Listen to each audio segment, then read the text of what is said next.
자, 이번 시간은 이제 부동산 학계론 관련한 주제 가지고 살펴보겠습니다.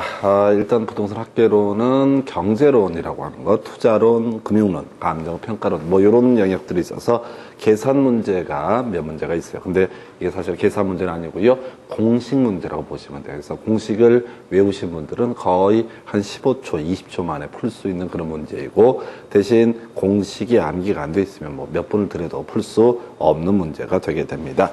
제일 처음에 이제 논의할 주제가 부동산 학에 관한 주제 등이 될 텐데, 요건 미리 하나 전제를 하나 삼고 들어가셔야 돼. 그래서 이게 부동산 학이라고 하는 영역은요, 어떤 식이냐면 저런 식이에요. 미국에서 제일 처음에 만들어진 학문이고요. 요것을 일본어로 번역을 합니다. 일본말로. 그래서 그걸 다시 우리나라에서 일본말로 번역된 걸 또 번역을 하게 됩니다. 그래서 다른 과목과 다르게 이 부동산 학계론이라고 하는 과목은 이 말이 국어 자체가 이상하게 돼 있어요. 번역문이다 보니까. 그래서 좀 짜증이 나는 게 사실 일반적으로 있어요. 그래서 내용 자체는 그렇게 어려운 것은 아닌데, 내용이 어려워서가 아니라 말 자체가 어려워가지고 상당히 까다로워요. 그래서 앞으로 이제 공부를 해 가실 때 저희 공식 문제 또는 계산 문제라고 하는 게 1년에 한 8문제 내외 보통 출제가 되는데, 이건 무조건 맞춘다고 생각하셔야 돼요. 보통 이제 한 2문제 정도는 풀기 어렵고요. 나머지 한 6문제는 딱 떨어지는 그런 문제들이기 때문에 좀 힘들어도 그 공식을 꼭 외워간다라는 심적으로 가셔야 돼요. 왜냐하면 이 말로 돼 있는, 한국말로 돼 있는 부분이 오히려 훨씬 더 까다롭고 힘듭니다. 표현이 이상해가지고 뭔 소리를 하는지 감을 잡지 못하게 돼 있는 그런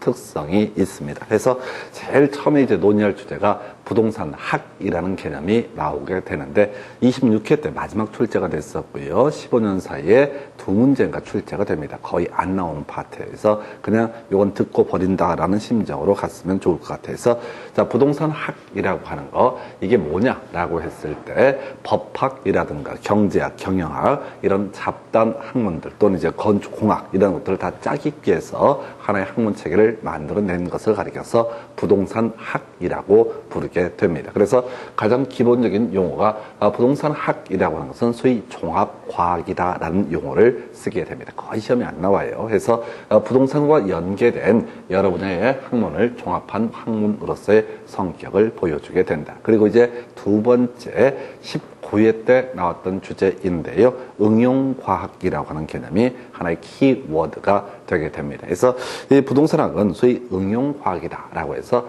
응용과학과 대응하는 용어가 뭐가 있냐면 순수과학이라고 하는 것이 있습니다. 그래서 전형적으로 물리학 이런 것들이 바로 순수과학의 영역이 되게 될 것이고, 이 물리학 이런 것들은 기본적인 목적이 현실의 문제를 해결하기 위한 수단이 아니고요. 그냥 어떤 진리를 탐구하기 위한 그런 학문으로서 성격을 순수과학이라고 부르게 됩니다. 그런데 부동산학이라고 하는 것은 부동산 문제를 해결하기 위한 그런 수단 방법이 되겠습니다. 그래서 부동산 문제라고 하는 게 토지 문제, 주택 문제 이런 것들이 부동산 문제라고 볼 수가 있을 텐데요.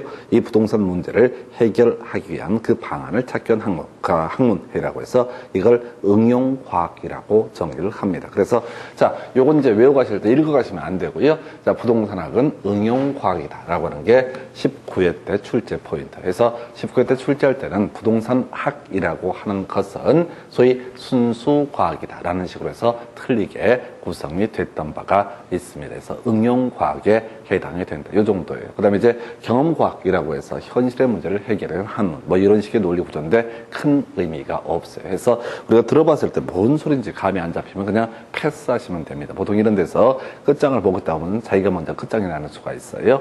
두 번째, 12회인가 13회 때 나왔었고 28회 때인가 나왔던 것이 부동산학의 일반 원칙이라는 개념. 이것도 통계적으로 보게 되면 앞으로 15년 사이는 거의 나올 가능성이 없는 문제가 부동산학의 일반 원칙에서 총 4가지가 있는데, 우리 시험에서 문제가 됐던 것은 능률성의 원칙하고요, 안전성의 원칙이라고 하는 거, 이 2가지가 키워드로 제시가 되게 됩니다. 그래서 능률성의 원칙은요, 자, 소유 활동에 있어서 최유효 이용의 원칙이라든가 또는 이제 거래 활동에 있어서 거래 질서의 확립. 그러니까 이게 한문말인데 말 자체가 되지 않아요. 그리고 하나 더 이제 말씀드릴 게 우리가 민법을 통해서 공부하게 되는 내용하고요. 부동산 학기론에서 공부하는 내용을 비교하게 되면 민법은 아주 정형화되어 있습니다. 그래서 논리체계가 탄탄해요. 근데 부동산 학이라고 하는 것은 논리체계 개판입니다. 뭔 소린고 하니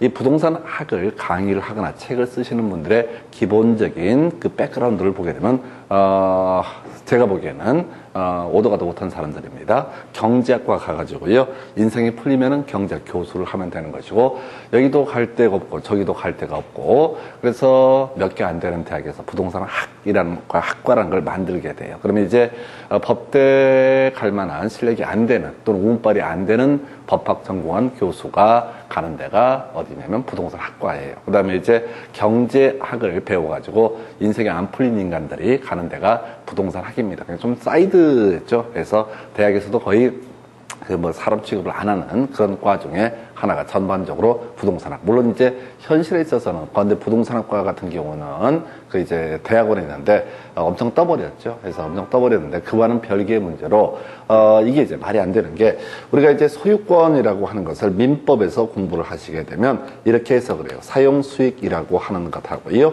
그다음에 처분이라고 하는 거 요렇게 민법에서는 정의를 합니다. 소유권이 뭐냐 했을 때 사용 수익할 수 있는 권리, 처분할 수 있는 권리를 가리켜서 소유권이라고 부르게 됩니다. 그럼 이제 굳이 부동산학에 대입을 하게 되면 자, 우리가 이제 소위 부동산학이라고 하는 것의 능률성의 원칙이라고 하는 것은 사용 수익에 있어서 가장 효율적으로 이용하는 게 좋겠다. 이 토지를, 이 건물을 가장 효율적으로 이용하는 게 좋겠다라고 해서 이걸 굳이 용어를 쓰게 되면 최유효 이용의 원칙이라는 용어를 쓰게 됩니다. 그래서 가장 효율적으로 이용하는 방안이 뭐냐라고 하는 것을 고민해라라고 하는 것이 능률성의 원칙의 한 내용이 될 것이고요.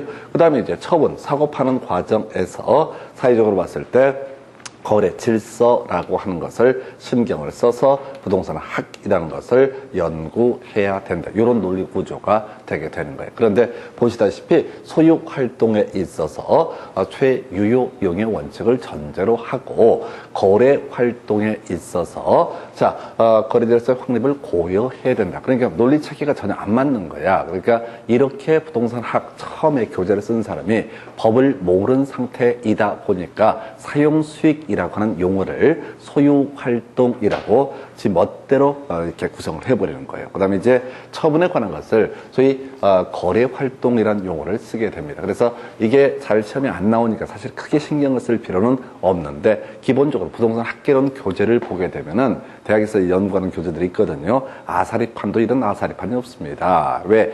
우리가 이제 제가 공법 미리 수업을 했던 바가 있는데 공법에서 다루는 내용들 실체법이거든요. 그럼 법 내용이 바뀌면 그걸 다 반영을 하고 등등등 해야 되는데 어떤 부동산 학개론 교재를 보다 보면은 거의 4년 전, 5년 전 법을 그대로 카피를 해서 책을 만들어요. 걔들이 법을 분석을 못 한다는 얘기입니다. 그러니까 국토부에서 발간하는 그런 법에 관한 안내 자료를 각주 처리해가지고 첨부 자료로 요렇게 만들어버려요. 그래서 부동산 학개론에 대학에서 강의하는 대부분의 교재들을 보게 되면은 지금 현행법하고는 거의 안 맞는 내용이 부지기수입니다. 시중에 잘 팔리는 책들 자체가. 그래서 요게 논리체계가 좀 개판이다. 그래서 소유활동에 있어서 최유효 이용의 원칙, 거래 활동에 있어서 거래 질서의 확립이라고 하는 거. 요렇게 뼈대를 잡게 됩니다. 그래서 의미는 이런 의미란 얘기예요. 그 다음에 이제 안전성의 원칙이라고 해서 부동산 활동 과정에서 뭐 사고 파는 것도 부동산 활동 과정이 되게 될 텐데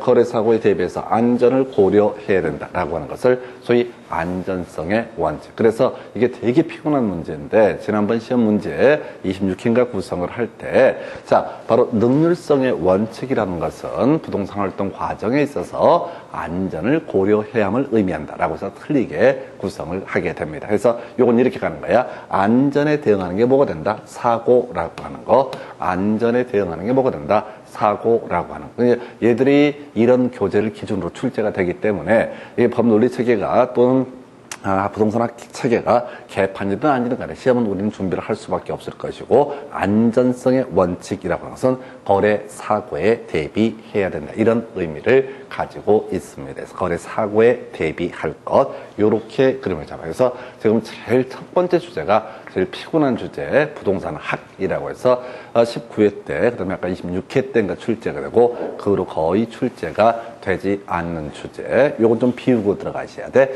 자, 그 다음에 이제 올해 주기상 31회 정도 시험에서 출제 가능성이 대단히 높은 주제가 부동산 업의 분류라는 주제가 나오게 됩니다. 그래서 이건 통계청에서요, 만든 자료에 통계청에서 우리나라의 직업이라는 것을 수천 가지를 분류를 하게 됩니다. 그래서 부동산 관련 부동산업의 분류, 부동산업이라고 하는 것을 만들게 됩니다. 그래서 부동산업이라고 하는 거 먼저 외우고 시작하셔야 됩니다. 그래서 임공관중자감, 머리 글자 따서 외우시는 거야. 임대업이라고 하는 거, 공급업이라고 하는 거, 관리업이라고 하는 거, 중개 및 대리업 있고요. 그 다음에 자 투자자문업이라고 하는 것이 있겠고, 감정평가업 해서 머리 글자 따서 임공관중자감, 임대업, 공급업, 그 다음에 관리업, 중개업, 자문업, 그리고 감정평가업에서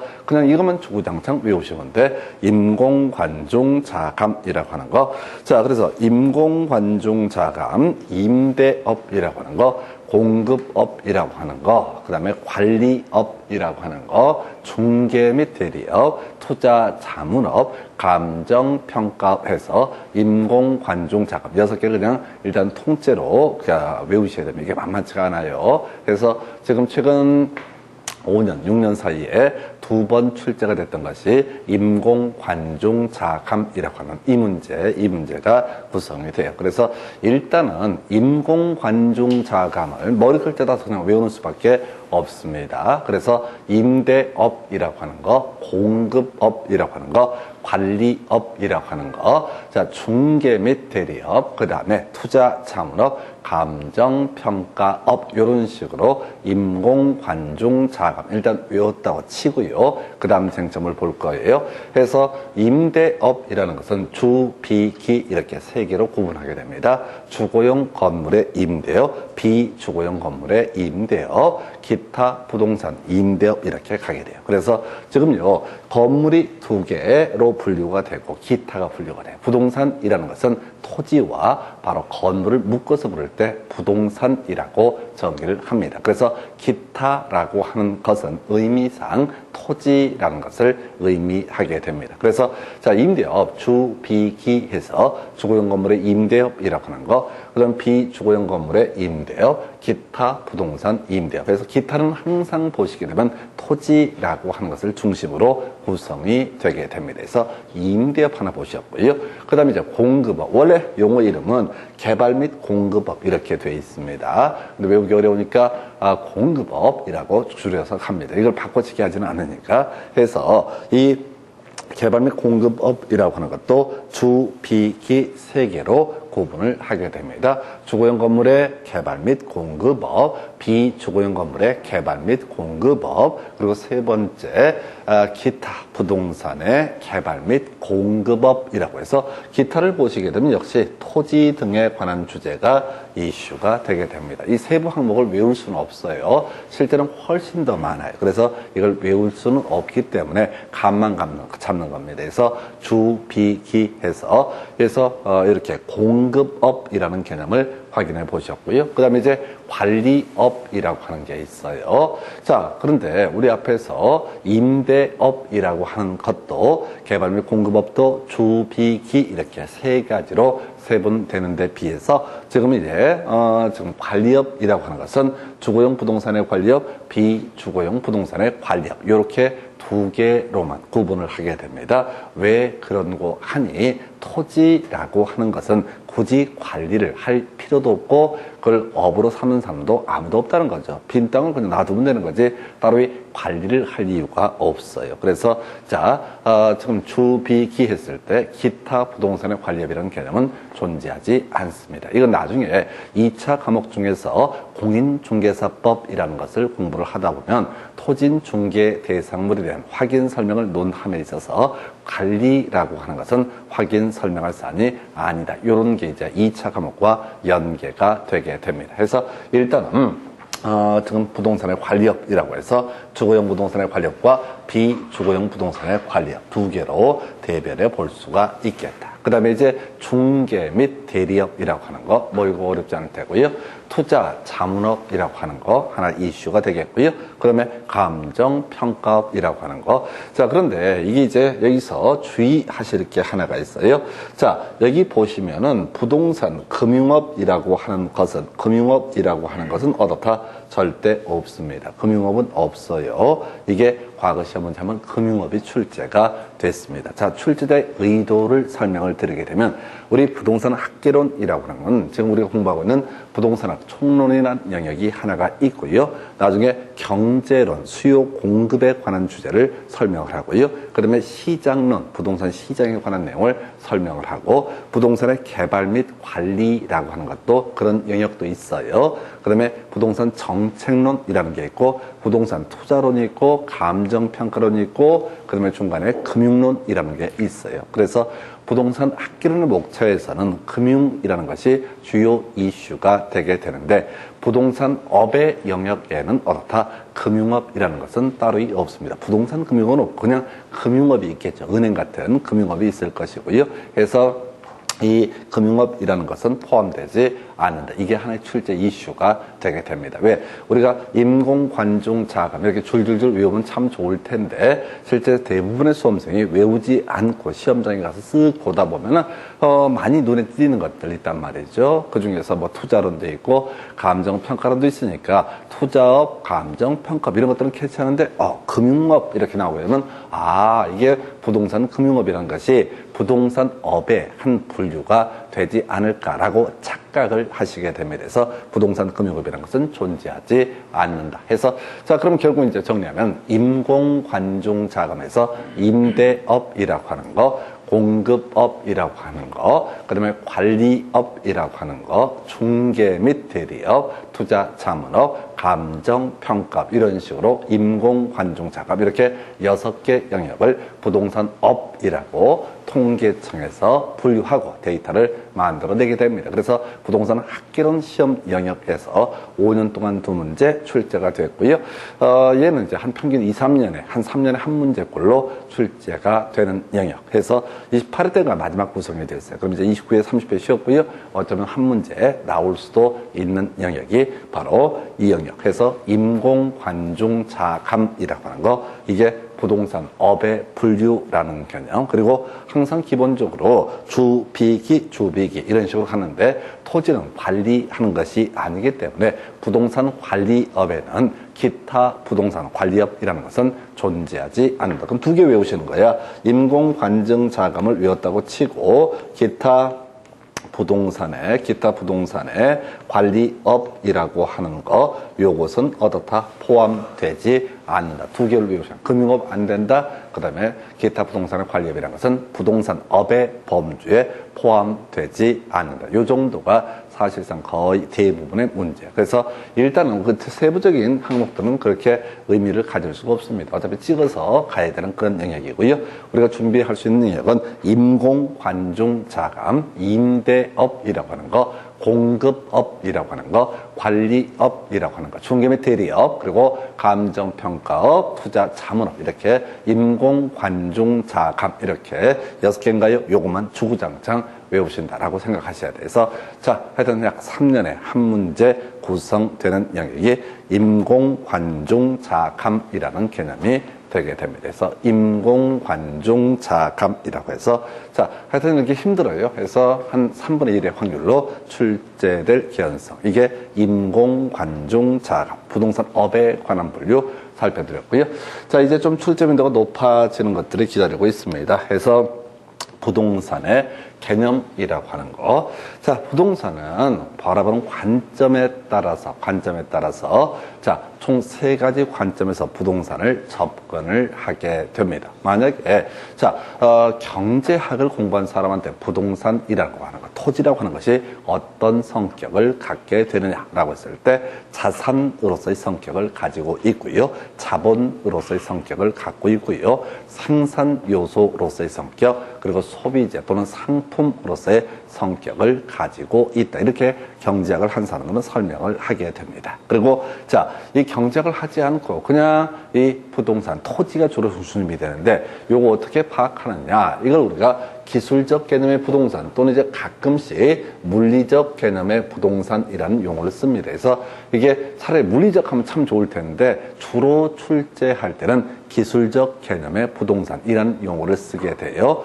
그래서 이걸 이제 대가리 따서 외우는 거예요. 자공위원, 그래서 자연, 공간, 위치, 환경이라고 하는 거, 자공위원. 그냥 머리 글자 따서 외우셔야 돼. 30회 때도 출제가 됐던 주제가 경제적 개념의 부동산하고 물리적, 기술적 개념의 부동산이라고 하는 것을 비교하는 문제가 1번 문제가 출제가 된 바가 있습니다. 그래서 결국은 이제 자공위원이라고 해서 자, 토지가 뭐냐, 건물이 뭐냐라고, 토지가 뭐냐라고 했을 때 일반인의 관점에서는 이것은 자연의 일부가 되게 된다. 그리고 누구한테는 공간의 한 구성 요소, 공간의 일부가 되게 된다. 위치라고 하는 것을 생각하는 사람도 있게 될 것이고요. 그 다음에 환경이라는 용어로 설명을 하기도 합니다. 이런 게 제일 힘들어요. 왜 물리적, 기술적 개념의 부동산이 자공위원, 자연, 공간, 위치, 환경이냐라고 하는 거. 그러니까 부동산 학을 이렇게 만들어가는 사람들이 외국의 문헌 등을 참고를 해서 지들이 이렇게 정리를 해버린 거야. 그래서 뭐 방법이 없어요. 그래서 자공위환이라고 해서 자연, 공간, 위치, 환경이라고 하는 거, 이게 소위 이름하여 물리적, 기술적 개념의 부동산이라고 얘기를 하게 됩니다. 그래서 자공위환이라고 하는 거, 자공위환. 자, 그리고 이제 비교해서 자, 토지라고 하는 것을 내가 가지고 있다라고 했을 때, 자, 우리가 뭐 건물 갖고 있고 토지 가지고 있으면 그 사람을 자산가 이렇게 해석을 하게 됩니다. 그래서 내 자산이 좀 있다라고 했을 때 땅 갖고 있는 것도 자산의 일부가 되게 된다. 자, 우리가 나중에 금융론 파트를 가다 보면 현물 투자라는 용어가 나오게 됩니다. 자, 소위 리츠라고 하는 것, 부동산 투자 회사에서에 대해서 어떤 사람이 투자를 하고자 할 때 현금으로 투자할 수도 있지만은 부동산 자체를 투자하는 경우도 상정할 수가 있습니다. 물론 부동산 투자 회사법에서는 현물 투자는 허용되지 않는다, 이런 명제가 있긴 하지만, 그래서 자, 현물 투자를 한다라는 측면에서 토지라고 하는 것은 자본과 유사한 성격을 가지고 있다. 그리고 이제 공장 짓고 건물 짓고 어디다, 땅에다거든요. 그래서 이것은 생산 요소로서의 성격을 가지고 있다. 그 다음에 이제 우리나라에서 지금 이제 작고한 박경리 작가인가요? 그분의 소설 중에 토지라고 하는 게 있어요. 그래서 이 토지를 가지고 우리나라 사람들 특히 토지에 대한 욕망이 어마무시하다고 그렇게 평가를 하게 되는데, 바로 토지라고 하는 것을 가지고 있으면 그것만 갖고도 행복한 사람이 있습니다. 그래서 상품 또는 소비재로서의 성격도 가지고 있다. 그래서 시험 문제를 구성할 때는요, 맨날 똑같아요. 시험 문제를 구성할 때는 이 기술적 또는 물리적 개념의 부동산이라고 하는 것과 경제적 개념의 부동산, 단어들이 막 비슷하고 하니까 항상 시험 문제 구성할 때, 자, 물리적 개념의 부동산에 관련된 개념과 경제적 개념의 부동산에 관련된 개념을 서로 올바르게 연결해 보시오. 이런 식으로 문제 구성이 30회 때 출제가 됐었고, 28회 때는 그렇게 나옵니다. 경제적 개념의 부동산이라고 하는 것은 자산, 자본, 자연, 환경으로서의 특징을 가지고 있다. 틀렸죠? 경제적 개념의 부동산이라고 하는 것은 자산, 자본, 생산 요소, 소비재로서의 성격을 가지고 있고, 자공위원해서 자연, 공간, 위치, 환경이라고 하는 것은 뭐가 된다? 기술적 개념의 부동산. 그래서 출제하는 기술이 아주 유용하다. 대부분의 문제가 이 기술적 개념의 부동산이라는 용어하고 경제적 개념의 부동산을 엮어가지고 이게 한쪽을 잘못 표시를 하거나 해서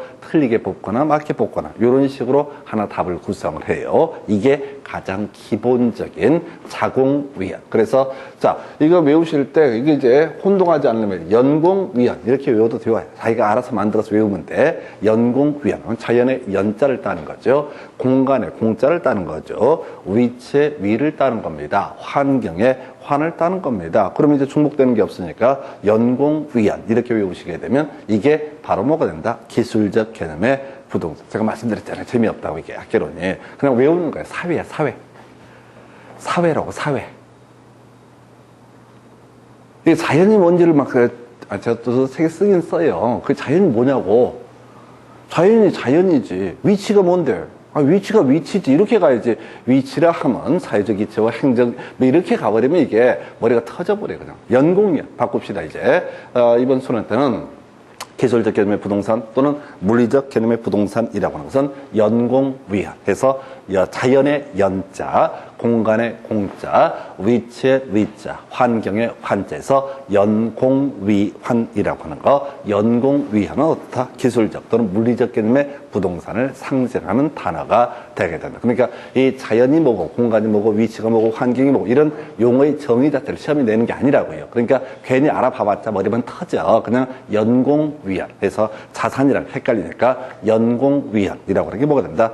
물리적 또는 기술적 개념의 부동산 이렇게 정의를 합니다. 연공위한 이렇게 가셔요. 연공위한. 그러니까 오늘 대가리 딴 게 벌써 2개나 땄어요. 이게 의미가 없어서 그래요. 의미가 없고 포인트가 없어요. 그래서 힘들어요.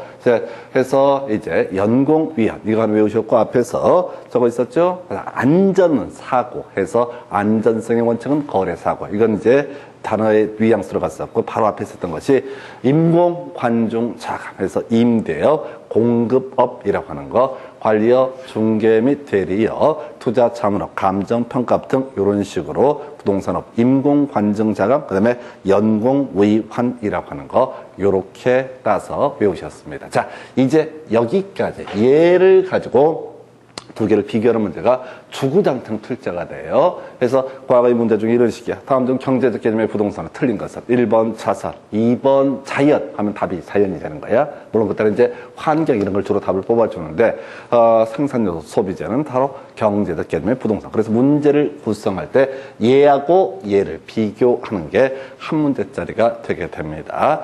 근데 이제 이게 30회 때 출제가 됐거든요. 28회 때 출제가 됐거든요. 28회 때 한번 나오고 30회 때 나와요. 그럼 이제 29회 때 나왔던 문제는 바로 법 제도적 관점의 부동산이라고 하는 거 요걸 가지고 출제를 합니다. 그러니까 얘들의 문제 구성하는 양식이 단순해요. 자연적, 물리적, 기술적 개념의 부동산하고요. 경제적 개념의 부동산의 의미를 비교하거나 또는 법 제도적 개념의 부동산을 가지고 출제를 하거나 거의 유형이 정해져 있습니다. 그래서 자, 우리가 이제 민법상 부동산이라고 하는 거 먼저 보시게 되면 법에서 정의하기를 토지와 그 정착물 이렇게 정의를 하게 됩니다. 부동산이 뭐냐라고 했을 때 민법에서는 토지와 그 정착물이라는 용어를 쓰게 됩니다. 그래서 토지는 뭐 특별히 문제가 되지 않게 될 것이고요. 정착물이 뭐가 있느냐라고 했을 때 우리가 쉽게 생각하는 것은 건물을 보통 상상을 하게 됩니다. 그런데 자, 이 부동산 학개론 영역에서는 이 정착물이라고 하는 것을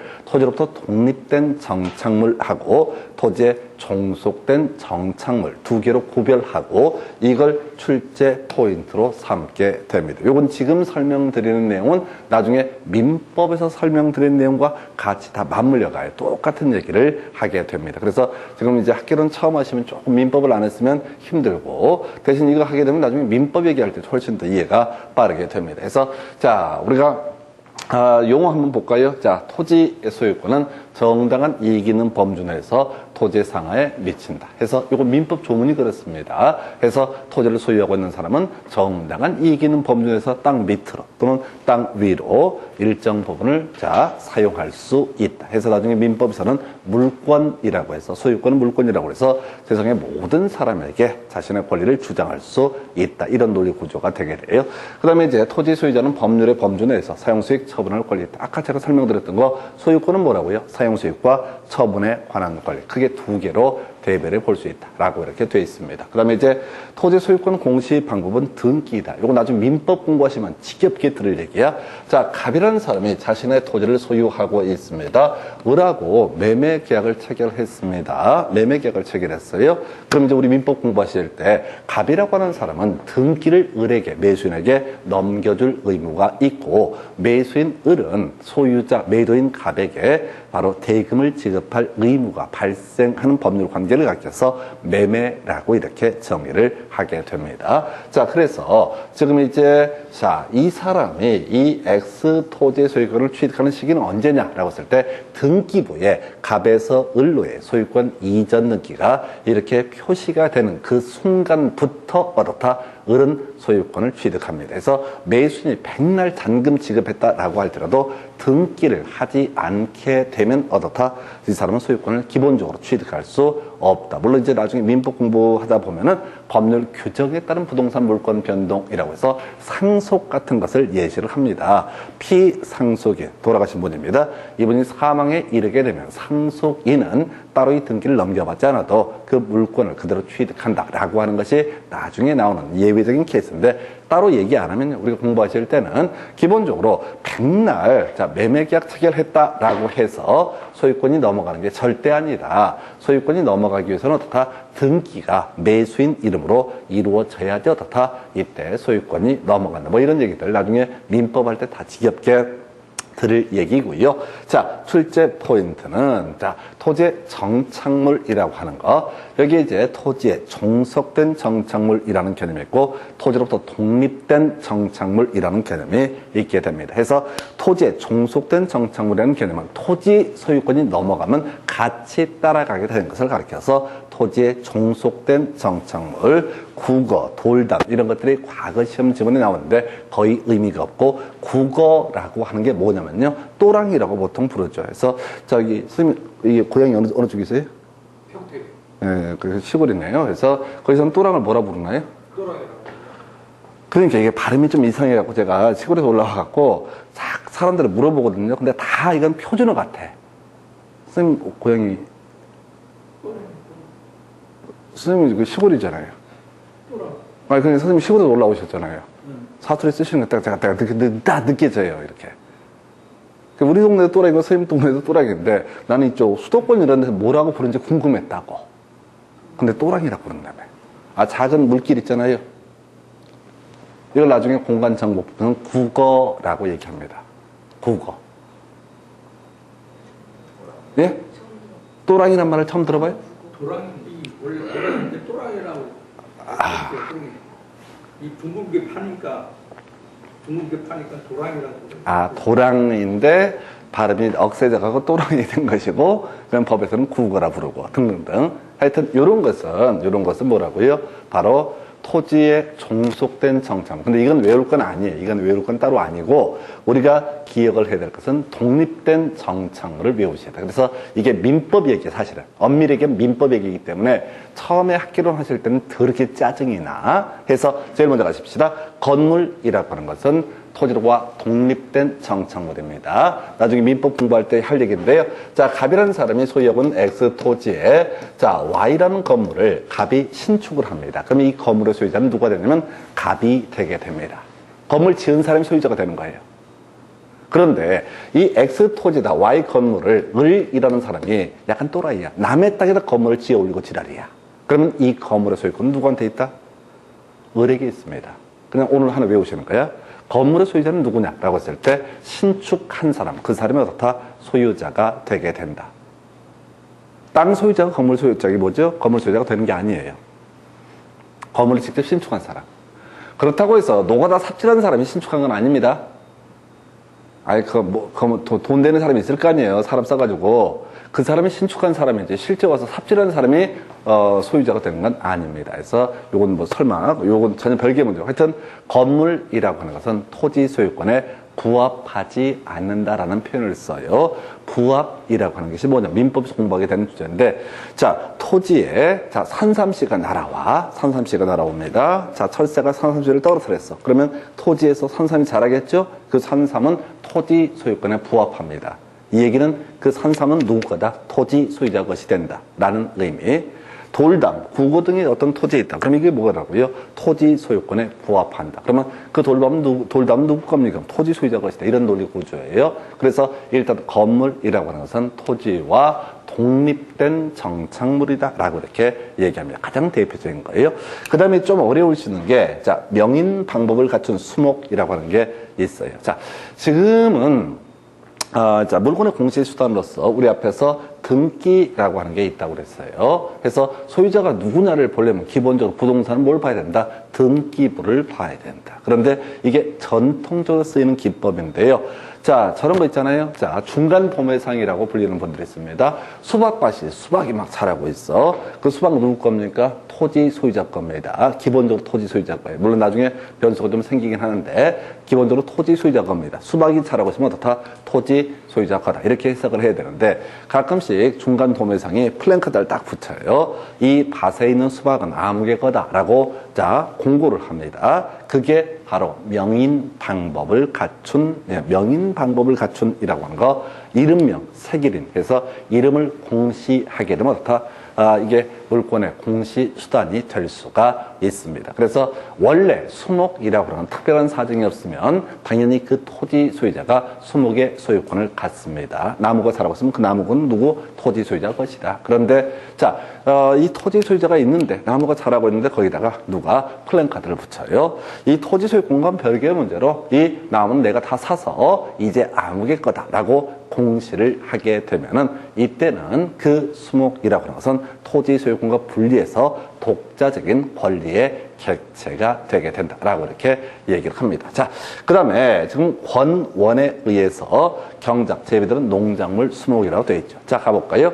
자, 토지 소유자가 갑입니다. 그런데 을이라는 사람이 임차인이에요. 돈 주고 이 토지를 이용할 권리를 취득을 했습니다. 그래서 이 사람이 여기다가 농작물을 재배하게 됩니다. 또는 나무를 재배하게 됩니다. 그러면 이때는 이 농작물이나 나무라고 하는 것은 토지 소유자 것이 아니라 정당한 권원을 가지고 있는 임차인 소유가 되게 된다라고 하는 거예요. 그래서 이때 정당한 권원은요, 우리가 제일 임차권을 제일 쉽게 생각할 수 있고 나중에 민법 공부하시면 지상권 이런 것들을 설정을 해서 나무를 키울 수가 있습니다. 이때는 정당한 권원에 의해서 식재 또는 수목자 재배되는 수목이나 농작물이라고 하는 것은 누구 거다? 바로 정당한 권원을 가진 사람의 소유에 속하는 것이고 토지 소유자 것이 아니다라고 이렇게 얘기를 합니다. 하나만 더요. 좀 어려운 건데요. 민법 27회 때인가 출제가 됐던 주제인데 이런 게 있어요. 지금 권원 없이 경작되는 농작물 가운데서 수확기에 이런 것이 있습니다. 이것은 어떻다? 토지 소유권 소유자의 것이 아니고 이들은 경작한 사람이 소유권을 가지고 있다라고 이렇게 정리합니다. 개념을 설명해 드릴게요. 자, 원래 이 농작물 같은 것은 권원 없다라고 정당한 권리가 없이 지 멋대로 남의 땅에다 농작물이나 수목을 재배하면 당연히 누구 소유자가 된다? 토지 소유권에 부합하기 때문에 바로 토지 소유자 것이 되는 게 원칙입니다. 다시 내가 땅을 가지고 있어요. 그 땅에서 나무가 자라고 있습니다. 또는 농작물이 자라고 있습니다. 그러면 특별한 사정이 없으면은 당연히 토지 소유자가 그 권리를 취득을 합니다. 소유권을. 이걸 우리가 부합이라고 불러요. 그런데 이렇게 하다 보니까 현실적으로 문제가 돼요. 예를 들어서 여러분들이 이제 가끔 보실 수 있는 게 신도시 개발한 지역들을 가서 보시게 되면요. 일부 공지가 막 남아 있어요. 개발 안 된 땅들. 구획 정리만 돼 있고 옆에는 식당 하는데 빈칸, 슈퍼마켓 빈 그 공간들 몇 개 있다고요. 그럼 마을 주민들이 어떻게 해? 거기도 이제 배추도 심고 무도 심고 텃밭으로 쓰죠. 그럼 엄밀히 따지면은 그 배추 텃밭에 자라는 농작물은 다 누구 거가 돼요? 소유자 것이 되는 거예요. 토지 소유자. 토지 소유자 것이 된다고 제가 말씀을 드렸다고요. 부합된다고.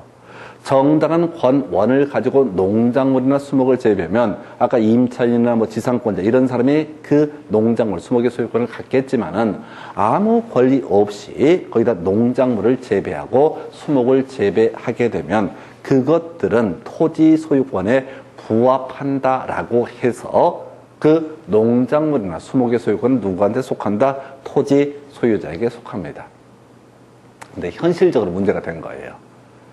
내가 땅을 갖고 있는데 어떤 인간이 나한테 허락도 안 받고 지 멋대로 농작물을 딱 재배합니다. 가만히 있어, 그냥. 가만히 있어. 어차피 저건 내 거니까. 그리고 딱 수확기가 돼서 짠! 하고 나서 무식해서 모르시겠지만 우리 민법에서는 정당한 원 없이 수목이나 농작물을 재배하게 되면 그 수목이나 농작물의 소유권은 누구? 토지 소유권에 귀속되게 된다라는 걸 설명을 해주는 거야. 그 얘기는 뭐야? 꺼져 이런 얘기지. 옥수수 잘 키웠네. 이거 내 거. 그러면 사회적 분란이 생기잖아요. 그래서 판례에서 특별히 정당한 원 없이 수목 아닙니다. 농작물을 재배했을 때는 만약에 수확기에 이르게 되면 어떻다? 이때는 경작자가 그 소유권을 갖게 된다. 이렇게 판례를 만들어요. 안 그러면 토지 소유자들이 양아치처럼 행동하거든. 봄부터 막 그 작물 심고 빈 땅이라고 생각하고 작물 심고 있는데 많이 쳐다보다 가을철에 씩 하고 짠하고 나타나서 이거 제 건데요 라고 얘기하는 거. 이런 문제를 막기 위해서, 현실적인 문제를 막기 위해서 농작물만 그렇습니다. 그럼 이제 정당한 원 없이, 아무 권한 없이 남의 나무를 심어요. 그러면 그 나무는 어떻다? 당연히 토지 소유자 것에 속하게 된다. 이런 얘기예요. 무슨 얘기인지 아시겠어요? 뭐 이런 논리 구조예요. 그래서 요거는 조금 학개론 할 때는 어려워요. 왜냐면 민법에서는 워낙 기초가 되는 개념인데 학개론 파트에서 설명드리면 약간 이상한 느낌이 들어요. 그래서 사실은 민법과 학개론이 교차되는 영역이 이 파트예요. 그래서 다시 갑시다. 자, 내가 땅을 가지고 있습니다. 거기에 정당한 원 없이 수목이나 농작물이 재배되고 있으면 당연히 이건 묻게 된다. 토지 소유자 것이 되는 게 원칙이다. 다만 농작물에 한정해서 그것이 수확기에 이르게 되면 어떻다? 토지 소유자 것이 아니라 경작자 것이 된다. 그럼 이제 법률 관계에 이렇게 가는 거예요. 자, 경작자가 이 농작물의 소유권을 갖는 건 별개의 문제로 토지 소유자는 경작자, 불법적으로 경작한 경작자에 대해서 부당이득 반환 청구라고 해서 토지 사용료에 해당하는 금액을 돌려달라라고 소송을 통해서 받아낼 수는 있습니다. 근데 금액이 워낙 미미하기 때문에 소장 쓰는 비용도 안 나오니까 사람들이 안 할 뿐이지 법리적으로는 그렇습니다. 법리적으로는 토지를 사용 수익한, 불법적으로 사용 수익한 부분에 대해서는 부당이득 반환 청구를 통해서 그 이익의 일부를 돌려달라고 할 수 있지만은 최소한 농작물의 소유권은 어떻다? 주장을 할 수가 없다라고. 이게 소위 이제 민법 세계는 부합이라는 개념이에요. 자, 하나만 더. 준부동산이라는 개념이 있어요.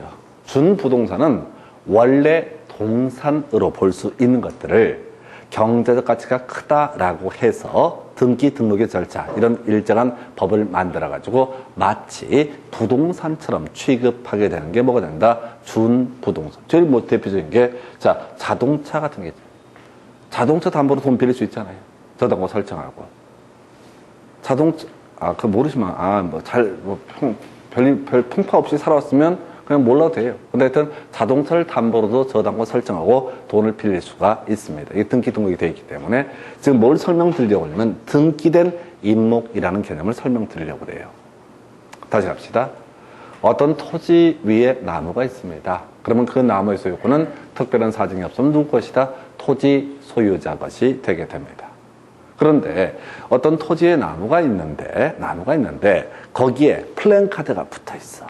이 토지 위에 있는 나무는 아무개 거다라고 외부에 공시가 돼 있으면 그때는 그걸 우리가 명인 방법을 갖춘 수목이라고 해서 누구 그 이름 붙어 있는 홍길동 거다라고 하면 홍길동이 이 나무의 소유권을 갖게 됩니다. 아까 수박 아무개 거다라고 표시하면 수박도 다 토지 소유권과 별개의 문제로 그 공시된, 명인된 사람이, 발표된 사람이 소유권을 갖습니다. 그런데 좀 어려운 얘기인데요. 등기된 임목. 자, 우리가 등기라고 하는 건요, 토지하고 건물에 대해서 등기를 한다는 건 당연히 뭐 따로 설명 안 드려도 아실 거예요. 토지 등기부, 건물 등기부. 근데 나무도 경우에 따라서 등기할 수 있습니다. 이건 소위 임목에 관한 법률이라고 해서 17회 때 공인중개사법이 나왔으니까 13년 전에 한 번 나왔던 주제예요. 근데 개념상 알고 가야 돼. 나무를 말입니다. 소유권 보존 등기라는 걸 할 수가 있습니다. 토지에 대해서 소유권 보존 등기를 하고 건물에 대해서 소유권 보존 등기를 하는 건 너무나 당연한 일인데 나무에 대해서도 뭘 할 수 있다고요? 소유권 보존 등기를 할 수 있습니다. 그러면 나무에 대해서 소유권 보존기가 돼 있으면은 그 나무를 사고 팔 때 그 소유권 이전 등기를 통해서 토지 건물 소유권 바뀌듯이 그 나무의 소유권도 바뀔 수가 있어요. 근데 우리가 토지나 건물을 담보로 해서 저당권 설정하고 돈 빌릴 수 있잖아요. 그럼 저당권자는 나중에 민법에서 공부하게 될 주제인데 돈 빌린 사람이 돈을 갚지 않게 되면 경매 청구해서 팔아서 채권을 회수할 수 있는 제도가 저당권 제도입니다. 자, 등기된 임목이라고 하는 것은요, 이걸 담보로 돈을 빌리고 저당권을 설정하는 것도 가능합니다. 그래서 좀 독특한 개념이에요. 그래서 등기된 임목이라고 하는 거 바로 준부동산의 일종으로 볼 수가 있습니다. 자동차, 선박, 항공기 뭐 등등 건설 기계 다 등록되는 거예요. 그래서 얘만 좀 독특한 개념이에요. 상당히 이건 좀 배경 설명이 필요하죠. 자, 이 정도에 대해요. 그래서 이 문제에서는 모든 문제가 딱 한 가지예요. 토지에 종속된 정착물이냐 토지로부터 독립된 정착물이냐를 물어봐요. 29회 때 나왔던 문제 제일 쉬웠어요. 답이 뭐였냐면 토지로부터 독립된 정착물은 존재하지 않는다 해서 틀린 걸 고르죠. 답을 뽑았어요. 토지로부터 독립된 정착물, 건물, 명인, 방법을 갖춘 수목, 정당한 권원에 의해서 재배자, 식재되는 바로 농작물, 수목이라고 하는 거. 그 다음에 권원 없이 경작된 농작물이라 할지라도 수확기에 이른 것, 경자, 수확기에 이른 것은 토지로부터 독립된 정착물이 되게 됩니다. 그래서 지금 물리적, 기술적 개념의 부동산하고요, 경제적 개념의 부동산, 그런 법 제도적 개념의 부동산을 가는데 문제를 출제하는 기술은 얘하고 얘를 비교하는 문제는 거의 안 나와요. 항상 경제적 개념의 부동산. 아까 연공위환 외우자고 그랬어요. 연공위환. 이 기술적 개념의 부동산 또는 물리적 개념의 부동산하고 자산, 자본, 생산 요소, 소비재라고 하는 거 요거 비교하는 게 거의 지금까지 문제 15년 동안 이것만 계속해서 비교하는 형식으로 출제가 돼요. 그리고 이 챕터에서는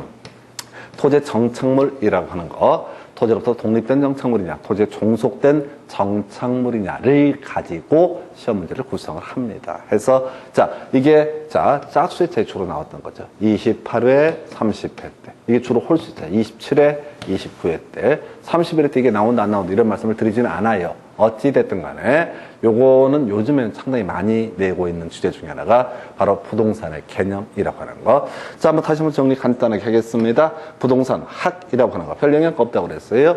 응용과학이다 정도만 하나 기억해달라고 그랬습니다. 19회 때 나왔던 주제. 현실의 문제를 해결하기 위한 학문이다. 즉, 순수과학에 대응하는 것이다. 근데 이것도 좀 골 때려. 거의 보통 학개론 교재를 보면 지구과학이라든가 물리학, 천체학 같은 순수. 근데 자, 보십시다. 천체학이 순수과학인가요? 지구과학이 순수과학인가요? 이제는 좀 달라지지. 느낌이. 아, 옛날엔 망원경으로 달 보고 이럴 때야. 그게 순수과학이지. 근데 이제는 실제 달도 가고 이주를 하니까 꼭 그게 순수과학이라고 부르기가 좀 그래. 근데 이제 교재가 옛날 그냥 70년대 얘기를 그대로 쓰고 있다 보니까 어찌됐든 간에 우리가 기억할 건 부동산학은 어떻다? 응용과학이다 라는 키워드. 응용과학이 뭔지 이게 따지지 말고 그냥 부동산학은 중간에 뭐라 쫙 써있는데 제일 끝머리 가면 순수과학이다 틀린 편, 응용과학이다 옳은 편. 부동산학의 일반 원칙 중에서 안전성의 원칙이라는 뭔 소리인지 모르겠지만 거래사고에 대비해서 신경을 좀 써라. 이걸 안전성의 원칙 제일 영향가 없는 파트. 그리고 통계적으로 좀 의미한 게 임공, 관중, 자금, 임대업, 공급업, 관리업, 중개 및 대리업, 투자 자문업, 감정 평가업. 그러나 금융업이라든가 혹은 기타 부동산의 관리업이라는 것은 존재하지 않는다. 주비기 들어가는데 토지는 관리를 하지 않는다. 그래서 기타 부동산의 관리업이라는 개념은 존재하지 않는다. 이렇게 두 가지는 따로 미리 마음에 준비하고 들어가셔야 돼.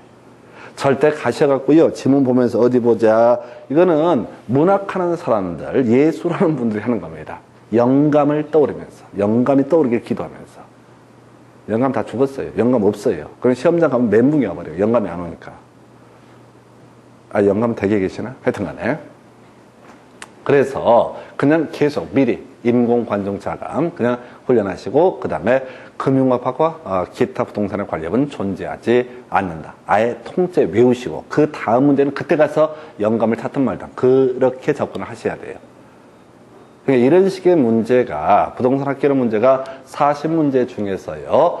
보통 한 서너 문제, 보통 한 3문제, 4문제는 못 풉니다. 솔직히. 학원 강사가 들어가도 풀기가 어려워. 그중에 계산 문제 2문제가 끼어있고. 아니 1분 안에 못 푸는 문제라고요. 그럼 나머지 36문제는 그냥 제가 설명드린 내용에서 조금씩 변형을 하거나 등등등 그렇게 낸다고. 통계를 보게 되면 맨날 같은 걸 갖고 낸다고. 이놈은 이 중개사 시험을요. 왜 재수행이 그렇게 많은 줄 아세요? 물론 이제 모든 학원에 가면 모든 수험생은 재수행이라는 얘기를 안 해. 저는 오늘 처음 왔는데요. 개빵을 쳐요. 그리고 나서 3월달 되면 작년에 모았던 자료를 막 나눠줘. 자기 친한 사람들한테. 꾸준히 뻥을 쳐야지. 답답한 거야. 자기가 재수생인데 저렇게 공부하면 안 되는데 자기 기가 막힌 자료가 있는데 자료가 중요한 게 머릿속에 쳐 넣어야 돼요. 자료가 좋았으면 자료를 했으면 다 합격했지. 자료가 문제는 외워야 돼요. 임공관종자감 그리고 금융업 그 다음에 기타 부동산 관련은 존재하지 않는다. 세 번째 이슈. 자, 기술적 개념의 부동산. 연공위안. 말 바꾸자고 그랬어요. 자연이라고 하는 거. 공간, 위치, 환경. 연공위안. 이걸 우리가 기술적 또는 물리적 개념의 부동산. 자산, 자본, 생산 요소, 소비재. 어차피 두 개를 비교하는 거니까 연공위안이라도 똑바로 외우자. 이게 비슷비슷해요. 의미가 없어서 힘들어요. 따분하고. 차라리 임팩트가 있으면 차라리 나아. 차라리 이런 게 편해. 나중에 민법이랑 같이 연계되면. 자, 토지에 정착하는 정착물 가운데서 토지 소유권에 부합되는 것들. 이걸 우리가 학계론에서는 종속된 정착물이라고 부르게 됩니다. 한편 토지 소유권과 분리해서 독자적인 권리 객체가 될 수 있는 가장 대표적인 건물은 부합하지 않는다. 이건 간단하고요. 자, 농작물하고 수목이 문제가 되는데 정당한 권원에 의해서 경작 재배되는 농작물은 토지 소유권이 어떻다? 부합하지 않는다. 정당한 권원이 없이 만약에 농작물, 수목이 재배가 되면 기본적으로 토지 소유권에 부합해야 되는데 다만 농작물 중에서 수확기에 이르렀다. 그러면 경작자가 소유권을 갖게 된다. 그 외에 등기된 임목이라고 해서 나무에 대해서 소유권 보존 등기를 할 수 있고요. 그러면 이 등기된 임목은 토지 소유권과 분리된 별개의 부동산으로 해석을 하게 된다. 그래서 준부동산이라는 개념은 아주 오래전에 출제가 됐는데 개념 자체가 동산들 중에서 소위 이제 등기 등록이라는 절차를 거쳐서 독자적으로 부동산처럼 취급하는 개념을 준부동산. 근데 이런 정의는 요즘은 거의 출제가 되지 않아요. 그래서 이것도 그래요. 이게 이제 전에 이제 문제 보게 되면 등기된 임목은 토지에 종속된 정착물입니까? 분리된, 독립된 정착물입니까? 다시 한번. 등기된 임목은 토지 소유권에 종속된 정착물입니까? 아니면 독립된 정착물입니까? 독립된. 근데 모순이 발생해요. 준부동산이라고 얘기를 해놨잖아요. 준부동산은 정착물이 아니라고요. 아니, 민법상 부동산은 토지와 정착물로 구분할 수 있다. 그리고 준부동산. 지금 제가 이걸 던져드리는 이유가 뭐냐면 한 10몇 년 전에 이런 식으로 문제가 냈어요. 등기된 임목은 토지로부터 독립된 정착물이다 라는 지문을 한번 출제를 해요. 출제 오류입니다. 말도 안 되는 거예요. 말이 안 되는 거예요. 준부동산이지 토지로부터 독립된 정착물이다 아니다. 근데 그냥 그렇게 넘어가. 출제를 할 때. 그건 출제 오류입니다. 민법을 모르는 사람이 출제한 거예요. 근데 이게 너무나 명백히 틀렸기 때문에 복수 정답을 인정하지 않았던 케이스예요. 말도 안 되는 소리예요. 하여튼 개념상 이런 문제. 근데 이제 이 말씀을 드린 취지가 뭐냐면 요즘엔 점점 복수 정답이 거의 인정이 안 돼요. 문제를 잘 내요, 애들이. 연구를 해가지고 고민해서. 그래서 아주 옛날 10년 전에 나왔던 기출문제 지문 때문에 헷갈릴 수가 있는 그건 별 필요가 없고요. 하여튼 등기된 임목이라는 거 나중에 공인중개사법 할 때도 이슈가 돼요. 공인중개사법 할 때도 나오는 주제. 그때 이제 등기된 임목 공장재산, 광업재산 요것만 간단히 설명드릴게요. 공장재산은 뭐냐면요. 공장에 그 설비 있잖아요. 공장에 설비 있잖아요. 공장에 건물도 있겠죠. 설비가 비쌀까요? 건물이 비쌀까요? 그 공장의 종류에 따라 틀리죠. 근데 설비가 더 비싼 경우도 있죠. 뭐 반도체 이런 것들은 설비가 더 비쌀 거 아니에요. 건물이 얼마나겠어요. 그래서 이 공장재단이라고 하는 건 뭐냐면 그 공장을 이루고 있는 건물, 토지, 외 각종 설비까지를 다 묶어서 하나의 재산으로 취급해서 그걸 담보로 저당권 설정도 할 수 있는 것을 공장재단이라고 부릅니다. 그럼 광업재단은 뭐냐? 똑같은 논리 구조예요. 광물을 캘 수 있는 광구가 있겠죠. 광업권이 있을 겁니다. 그냥 마음대로 땅에서 광물 못 캐니까. 그 다음에 채굴 설비 있겠죠. 이런 것들을 하나의 재산으로 파악해서 일정하게 가치를 인정해주는 이걸 광업재단이라고 부릅니다. 그래서 나중에 공인중개사법을 보면 등기된 임목, 공장재단, 광업재단이라고 하는 것이 중개 대상물의 범죄에 속한다. 이런 얘기를 하게 돼요. 이게 중요한 출제 이슈는 아닌데 중간에 나오게 될 미리 땡겨서 설명을 드렸습니다. 자, 여기까지가 자 부동산의 개념까지 보시고 잠시 끊었다 토지의 자연적, 인문적 특성부터 가보겠습니다.